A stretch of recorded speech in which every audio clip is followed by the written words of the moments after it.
On Saturday, Hamas put on an elaborate show, complete with a new banner, a stage, rows of pickup trucks, and terrorists in full Hamas gear, all carefully orchestrated and choreographed by none other than Qatar's Al Jazeera. But the PR stunt backfired as the three Israeli hostages, Or Levi, Eli Sharabi, and Ohad Ben-Ami, exited the Hamas vehicle and were paraded on stage. And the world was shocked to see the three men, emaciated, shells of their former selves. It was a stark reminder to the world of the cruelty, savagery, and evil that is Hamas, with these images reminiscent of the darkest days in human history. And while the world had pledged never again, these images, these men prove it has utterly failed to uphold this promise.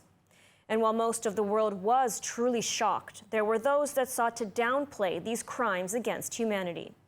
CNN and the BBC, once respectable news organizations, sought to equate Israeli hostages with Palestinian prisoners. The BBC actually calls both sides hostages, and CNN says that Palestinian prisoners look emaciated sometimes too.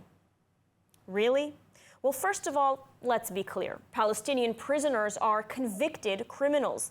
They've had trials, they've had due process, they regularly receive visits from the Red Cross, they have access to medical care and full, nutritious meals every single day. It's deeply concerning that a news outlet cannot tell the difference between good and evil, between terrorists and convicted felons who have raped and murdered, and the innocent civilians that were literally dragged out of their beds in their underwear on a Saturday morning, a holiday, and their families murdered. These headlines and any attempts to draw a moral equivalence between terrorists and Israeli civilians only play into Hamas's PR stunts and enable scenes like the one we saw on Saturday to unfold. They prop up a terrorist group who carried out one of the most barbaric massacres in modern history. So good job to the CNN and BBC editors who thought these are balanced headlines. And they're not alone. In fact, they're in good company. How can we not mention the International Red Cross, the United Nations, and so many so-called human rights organizations that have not said a single word about the hostages? The Red Cross, other than taxing the hostages from point A to point B and fully participating in Hamas's PR show, has not visited a single hostage for nearly 16 months.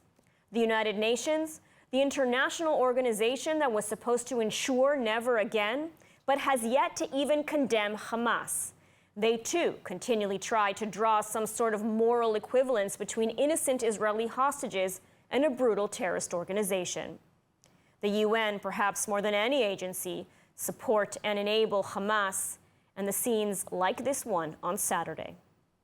So the fact that all these organizations are still trying to both sides it is outrageous and extremely dangerous. All they're doing is empowering Hamas and allowing their evil ideology to spread unchecked throughout the world.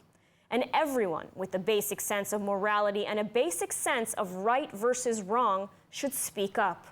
It's time to put a stop to this ridiculous show and bring home all the hostages now before it's too late. Never again is now.